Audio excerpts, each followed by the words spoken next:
Certainly, here is the punctuated version of the text. Hey is coming to you live from a walk in the park with Zoro and Zoe. Hey, get over here, Zoro. I'll tell you a little story about how wrestling gave me superpowers. In this story, I don't condone fighting, but let's just rewind back to when I was 30 years old. I was walking into Northville Hills Golf Course. As I walk in, I greet the greeter and then I see the cart girl. Then I walk in, and I'm paying my dues. I've got a coupon, 2 for 1, so I'm getting my buddy Eric Truither free in golf. As I'm sitting there, the guy walks in and he says, "Hey, Betty, call the police. Somebody just punched Linda in the face." I'm thinking to myself, somebody just punched Linda in the face. Linda is a girl's name, and somebody punched a girl. So I don't know if this is right, wrong, or indifferent, but I thought, okay, someone's getting whooped. Someone's not going anywhere. So what I did is I said, "Who? Where are these guys?" The guy says, "They're out there in the parking lot." So I immediately started jogging. In hindsight, I'm thinking I didn't think about whether this guy is big or small, or there are two of them. I didn't give a rip, so I trot out there, and lo and behold, there are two 25-something-year-olds, tall, skinny, 6 feet, 135-pound kids. Yeah, kids or men. I said, "Hey," I said, "citizens arrest. Which one of you beeps punched that girl in the face?" There's a guy by the door, there's a guy by the rear of the car, and the guy in the front goes, "Hey, man, she put her hands on me first." He starts to pull a golf club out of his bag, and I know what that means. You're going to pull your golf club out, kid. So I immediately closed about 25 feet in about 2 seconds. I had to throat jack him over the hood and push his face into the concrete on the asphalt. I said, "Hey, I told you not to move, man." As I'm holding this guy down, people are starting to jog out, and he's going, "I can't breathe."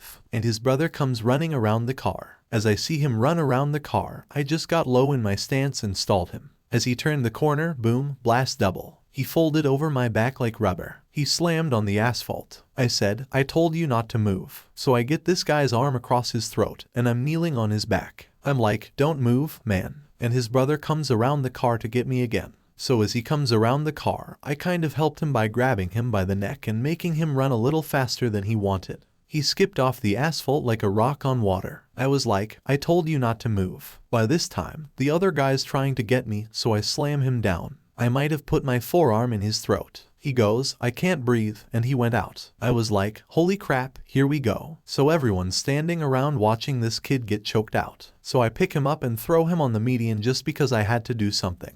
By this time, the other guy tried to get me again. And it's the weirdest scene because their dad showed up. Maybe because he was there, I don't know. But he's like, "Those are my boys. Those are my boys." I said, "Well, your boys are a couple of punks." Then the kid that I choked out goes, "You hit my brother." I said, "I threw him off the asphalt." So this kid decides he wants to spit on me. "You spit on me." Everyone's like, get him, and I'm like, "Oh yeah, you're not getting away with that." So I went fake punch, double leg, fake punch, blast double, and blew him out again. Dang it, this time my elbow skipped off the asphalt, and I blew my elbow open. I was so pissed. Then all lasted like 5 minutes, but it was a long time. The cops showed up, and I'm like, oh man, I'm going to jail for sure. These guys are all messed up. One can't even remember his name, and the other guy's face looks like he just got in a motorcycle accident. The guy called the manager of the golf course and goes, no, he's okay. He stopped them, and the cop says, "Thanks, man." I was like, all right. As I'm walking through this line of 12 men that are watching me do this for 5 minutes, one guy says,